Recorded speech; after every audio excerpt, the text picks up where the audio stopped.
नमस्कार, आप हैं IBN 7 के साथ। वक्त हो गया है ताबड़तोड़ खबरों के सिलसिले का। देखते हैं सुपरफास्ट न्यूज।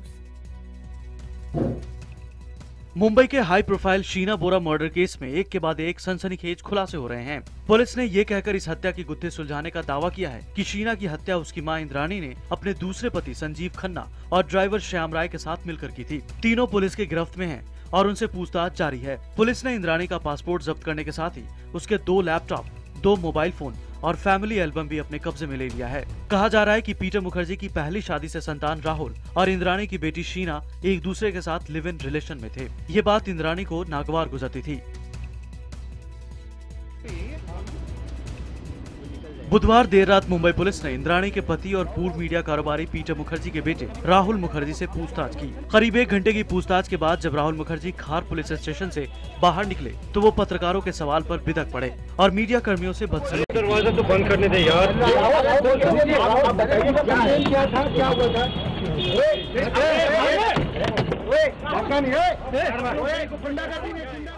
मुंबई पुलिस ने इंद्राणी के मौजूदा पति और स्टार इंडिया के पूर्व CEO पीटर मुखर्जी को भी पूछताछ के लिए बुलाया है। पीटर से आज पूछताछ हो सकती है।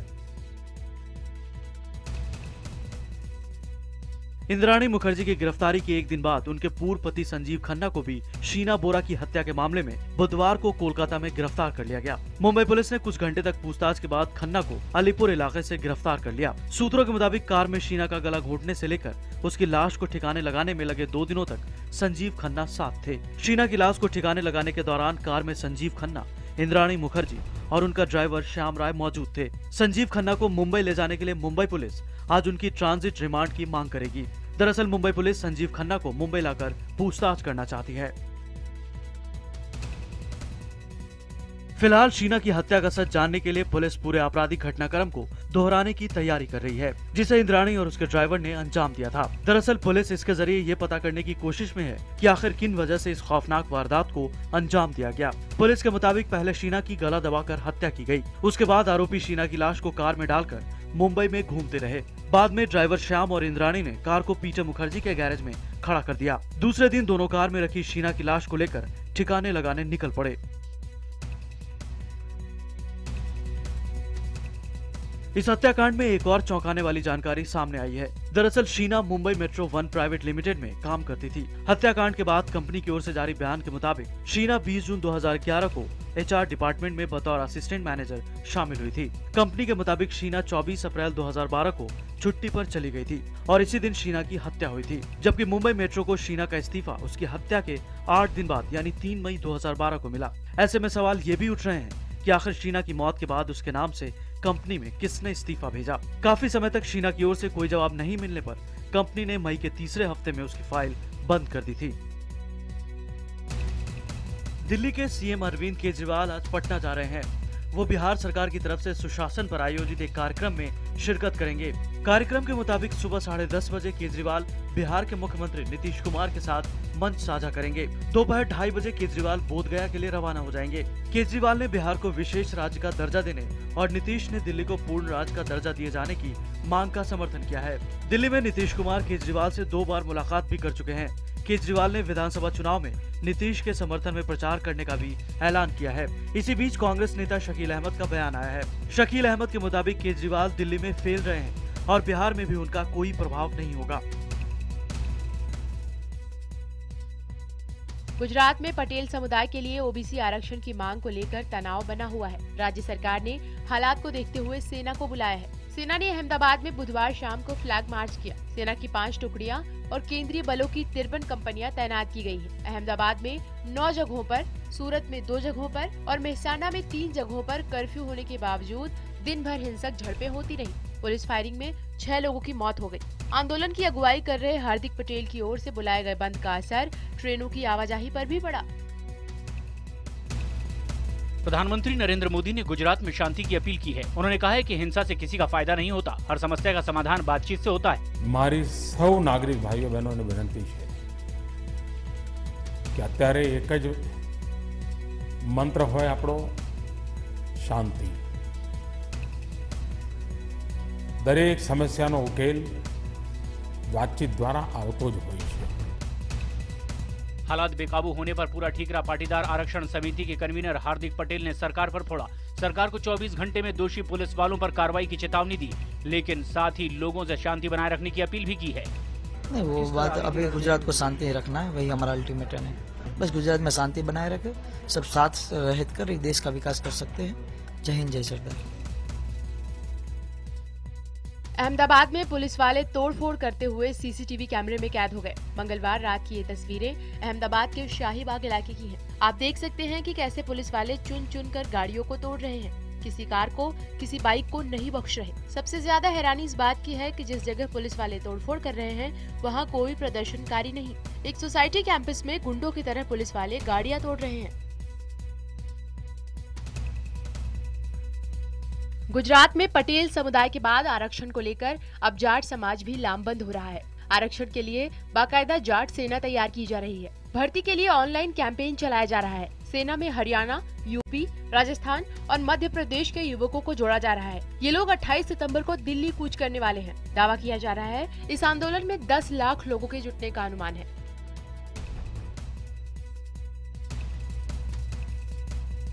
दिल्ली के पहाड़गंज के पास मोतिया खान इलाके में एक फ्लैट में 68 साल की बुजुर्ग महिला की खून से लथपथ लाश मिली। हत्या सिर पर किसी भारी वस्तु से वार कर किया गया है। शांति चोपड़ा के घर से गहने और पैसे गायब हैं। पुलिस के मुताबिक 2 दिन पहले महिला ने एक नौकर रखा था जो फरार है। पुलिस को नौकर पर हत्या का शक है। नौकर की तलाश की जा रही है। पुलिस घर के आसपास लगे सीसीटीवी कैमरों की फुटेज से बदमाशों को पहचानने का प्रयास कर रही है। पुलिस मामले की छानबीन में जुट गई है। महिला अपने 2 बेटों के साथ रहती थी जो मानसिक और शारीरिक रूप से कमजोर हैं। नोएडा में एक सब इंस्पेक्टर की बहादुरी से एक इंजीनियर को बाइक सवार हथियारबंद बदमाश लूट नहीं सके। घटना बुधवार दोपहर करीब 1 बजे सेक्टर 62 में हुई। दरअसल जब बदमाशों ने तमंचा दिखाकर इंजीनियर अतुल यादव को लूटने की कोशिश की तो वो किसी तरह उनके चंगुल से छूटकर भागने लगे और मदद की गुहार लगा रहे थे। तभी वहां से गुजर रहे सब इंस्पेक्टर मुनीश प्रताप चौहान ने इंजीनियर को अपनी कार में बिठा लिया और भागने लगे। लेकिन बदमाश इस कदर बेखौफ थे कि उन्होंने सब इंस्पेक्टर की कार का न सिर्फ 1 किलोमीटर तक पीछा किया बल्कि 3 राउंड फायरिंग की और फिर फरार हो गए। मुंबई में आज से 20% पानी की कटौती शुरू कर दी जाएगी। बताया जा रहा है कि मुंबई महानगर पालिका ने ये फैसला पानी सप्लाई करने वाली झील में आई कमी के चलते लिया है। बारिश के 3 महीने पूरे होने जा रहे हैं, फिर भी झीलों में बरसात का पानी जमा नहीं हो पाया है। बताया जा रहा है कि पानी की कमी का सीधा असर अब सप्लाई पर भी पड़ेगा। रेजिडेंशियल, कमर्शियल और इंडस्ट्रियल इलाकों में भी पानी की सप्लाई में 20% की कटौती की तैयारी की जा रही है। इसके अलावा ज्यादा इस्तेमाल करने वाली जगहों जैसे स्विमिंग पूल, मॉल और एसी प्लांट्स में 50% की कटौती का फैसला लिया गया है। कश्मीर दौरे के दूसरे दिन कांग्रेस उपाध्यक्ष राहुल गांधी पंपोर में केसर की खेती करने वाले किसानों से मुलाकात करेंगे। ये मुलाकात सुबह 11 बजे तय है। इसके बाद राहुल सोपोर में दोपहर 1 बजे मजदूरों की रैली को संबोधित करेंगे। इससे पहले बुधवार को राहुल बालाकोट गए। इस दौरान उन्होंने पाकिस्तानी गोलीबारी से मारे गए लोगों के परिवार वालों और घायलों से मुलाकात की। मुलाकात के बाद राहुल ने पीड़ितों के लिए ज्यादा मुआवजे और सुरक्षा की मांग की। राहुल ने कहा कि लोगों की सुरक्षा के लिए ज्यादा बंकर बनाए जाएं। वहीं राहुल के दौरे पर बीजेपी ने सवाल उठाते हुए कहा है कि जब पिछली सरकारों के वक्त सीज फायर का उल्लंघन हुआ तो वो क्यों नहीं गए। जम्मू कश्मीर के बारामूला के रफियाबाद आतंकियों के साथ सेना की मुठभेड़ जारी है। बताया जा रहा है कि सर्च ऑपरेशन के दौरान आतंकियों ने सुरक्षा बलों पर फायरिंग की, जिसके बाद सेना ने भी गोलीबारी शुरू की। सूत्रों के मुताबिक 5 पाकिस्तानी आतंकियों को सेना ने घेर रखा है। अब तक 1 आतंकी की मौत की खबर है। इसके अलावा बारामूला जिले के उरी सेक्टर में भी मुठभेड़ में 1 आतंकी ढेर हो गया। पुलिस के मुताबिक अभी भी इलाके में 2 से 3 आतंकी मौजूद हैं। मारे गए आतंकी से भारी मात्रा में हथियार बरामद किए गए हैं।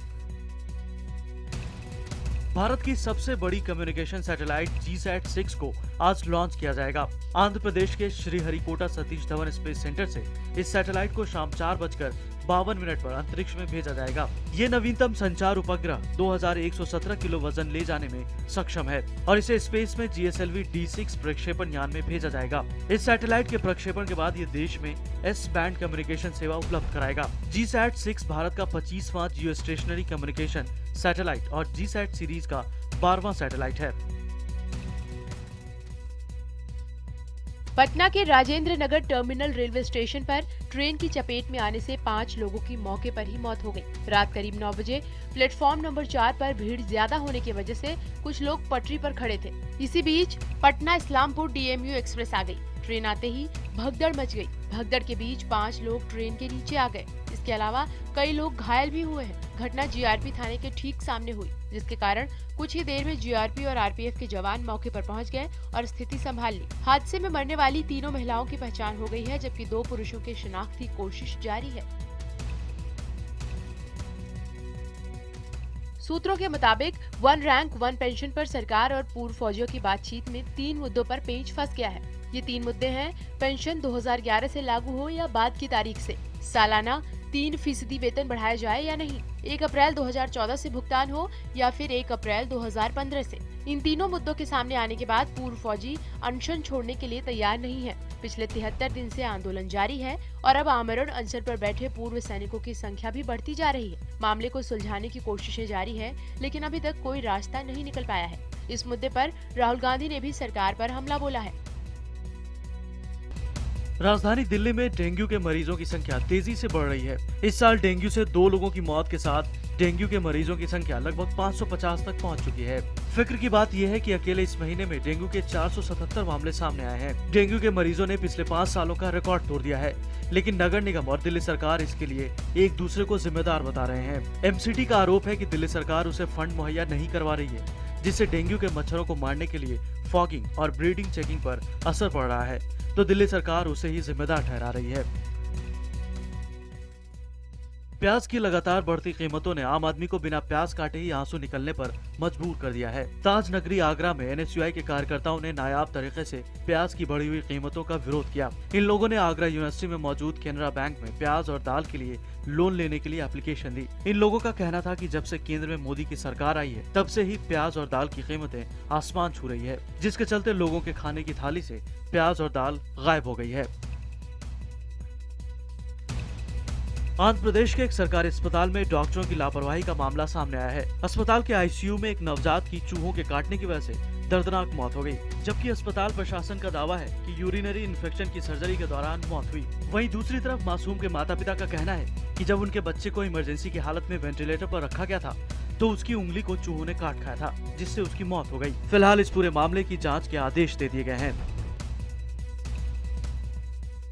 एक बूढ़ी महिला के साथ हैवानियत का ये वीडियो कौशाम्बी का है। बिस्तर पर पड़ी ये महिला लकवाग्रस्त है और इसकी ही बहू उसे बेरहमी से पीट रही है। बहू ने न सिर्फ अपनी सास को बुरी तरह से पीटा, बल्कि उसे चारपाई से गिरा भी दिया। बिस्तर से नीचे गिरी इस बूढ़ी महिला को देखिए, ये खुद से अपने हाथ पांव भी नहीं हिला पा रही। अपनी सास पर अत्याचार कर रही बहू इस बात से बेखबर थी कि उसकी यह हैवानियत सीसीटीवी में कैद हो रही है। महिला के बेटे ने दोस्त की सलाह के बाद कमरे में सीसीटीवी लगवाया, जिसके बाद पूरी घटना सामने आई। अमेरिका के वर्जीनिया में एक लाइव टीवी शो के दौरान 2 पत्रकारों की गोली मारकर हत्या कर दी गई। घटना बुधवार सुबह की है। दोनों पत्रकार WDBJ7 टीवी चैनल के लिए एक इंटरव्यू की तैयारी कर रहे थे। टीवी चैनल की ओर से जारी बयान में कहा गया, पत्रकार एलिसन पार्कर और एडम वॉर्ड की एक दुखद घटना में मौत हो गई है। दोनों WDBJ7 के लिए लाइव रिपोर्टिंग कर रहे थे। पार्कर की उम्र 27 साल थी, जबकि एडम 24 साल के थे। पार्कर रिपोर्टर थी और एडम कैमरामैन। बताया जा रहा है कि पत्रकारों को मारने के बाद आरोपी ने खुद को गोली मारकर आत्महत्या करने की कोशिश की। हालांकि वो इसमें कामयाब नहीं हो सका। मुंबई बम धमाकों में दोषी संजय दत्त को जेल से 30 दिनों की पैरोल मिल गई है। उन्होंने अपनी बेटी का खराब सेहत का हवाला देते हुए जून में पैरोल के लिए आवेदन दिया था। उनकी बेटी की सर्जरी होनी है। पुणे के डिविजनल कमिश्नर ने उनके आवेदन को स्वीकार किया है। सलमान खान ने ट्विटर पर अपनी आने वाली फिल्म प्रेम रतन धन पायो का लोगो शेयर किया। सलमान ने ट्वीट किया, ये प्रेम रतन धन पायो का लोगो है, दिवाली पर आ रही है। सूरज बड़जात्या के निर्देशन में बनी इस फिल्म में सलमान के ऑपोजिट सोनम कपूर हैं। करण जौहर जल्द ही अपनी फिल्म ए दिल है मुश्किल की शूटिंग शुरू करने जा रहे हैं। ऐश्वर्या राय बच्चन और अनुष्का शर्मा फिल्म के एक वेडिंग डांस से शूटिंग से शुरू करेंगे। फिल्म की शूटिंग अगले महीने में शुरू होगी और इसे लंदन, पेरिस और वियना में शूट किया जाएगा। रणदीप हुड्डा ने सरबजीत सिंह पर बन रही बायोपिक में काम करने के लिए मेकर्स से 11 करोड़ रुपए की मांग की है। ये सुनते ही मेकर्स के होश उड़ गए हैं। यहाँ पे जल्द ही रणदीप हुड्डा को रिप्लेस करने की भी तैयारी है।